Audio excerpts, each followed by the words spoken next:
So isang napakagandang araw sa inyo mga katropa.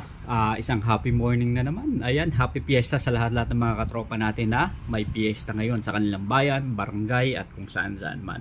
So, inuman na naman ano. So ngayong araw na to guys, pag-uusapan natin ano nga ba yung magandang gamitin na pakain sa ating mga alagang baboy kung tayo ay nagsisimula pa lang sa negosyo ng pagbababoyan.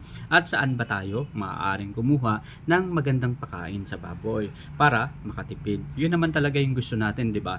Kasi nga guys, sa panahon ngayon, medyo maganda yung presyuhan ng baboy. Alam naman natin na kapag maganda yung presyuhan ng baboy, marami yung gustong bumalik sa negosyo ng pagbaboyan. At syempre, marami yung gustong pumasok at mag-alaga ulit ng baboy. Kaya nga importante guys na dapat isinasaalang-alang natin yung budget naman natin sa pagkain sa baboy. Dahil hindi na biro ang pag-aalaga ng baboy ngayon. Napakalaki na ng gastusin, hindi katulad nun, linulang o galing sa tira-tirang pagkain na ayos na. Ang pagpapalaki ng baboy ay hindi biro na investment.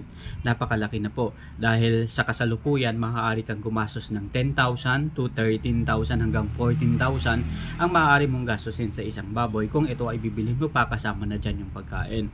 Dahil sa pagkain maaari kang gumastos ng 65 to 80% ng total na gastos sa iyong baboyan, sa negosyo ng pagbababoyan, magagastos mo sa pagkain sa baboy. Kaya naman, ito, pag-usapan natin. Ano ba yung magagandang feeds? Kung ikaw ay nagsisimula pa lang sa negosyo ng pagbababoyan, mas at wala pang kaalaman, sapat na kaalaman, kung ano ba yung magandang gamitin, so maaari nating i-recommenda na gumamit ka muna yung mga prime feeds, yung magagandang feeds na quality.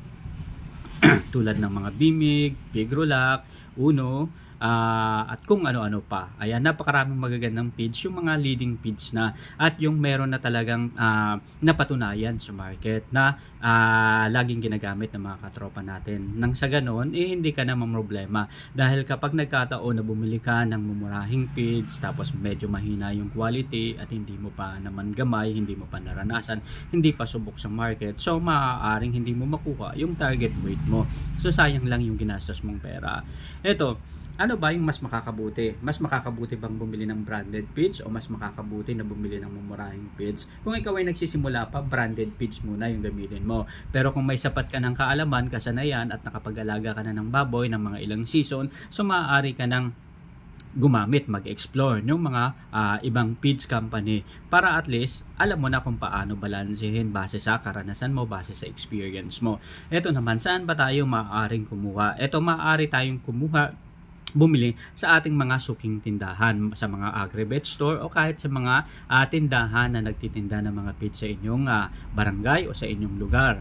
Ayan, mas makakabuti na bumili sa kanila para at least hindi na malayo yung transporting ng mga feeds na gagamitin ninyo. Kasi kaakibat at dagdag gastos pa yan kung sa bayan pa kayo bibili. Ito naman, kung maramihan at bultuhan naman, bumili na kayo doon sa mga malalaking agri-vet store dahil maaari kayong magkaroon ng discount sa bawat sako na bibili niyo.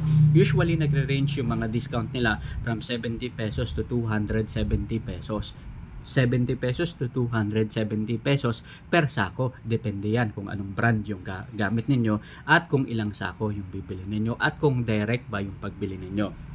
So sa ganyang paraan, malaki yung matitipid ninyo, lalong-lalo na kung marami kayong inaalaga ang baboy. Ito naman, maaari rin kayo guys sumali sa mga kooperatiba na gumagawa ng sariling mixtures ng feeds o kaya sila na mismo yung naghahalo ng feeds. Sa ganung paraan, alam na nila yung sistema na maganda yung quality ng feeds na ginagawa nila dahil syempre kooperatiba yan at ang mga magpapatronage dyan yung mga member ng kooperatiba para at least yung kooperatiba kumita rin na sila rin yung magbe-benefits. So sa ganyang paraan guys, magkakaroon pa kayo ng idea sa ibang mga magbababoy na kasali sa kooperatiba kung paano ba yung tamang pag-aalaga ng baboy at kung magkaroon kayo ng problema, so sila rin yung makakatulong sa inyo. So yun lang mga katropa, maraming salamat at happy farming. Ayan, sana lahat ng mga katropa nating magbababoy kumikita ng malaki. So hanggang sa muli mga katropa, maraming salamat, paalam.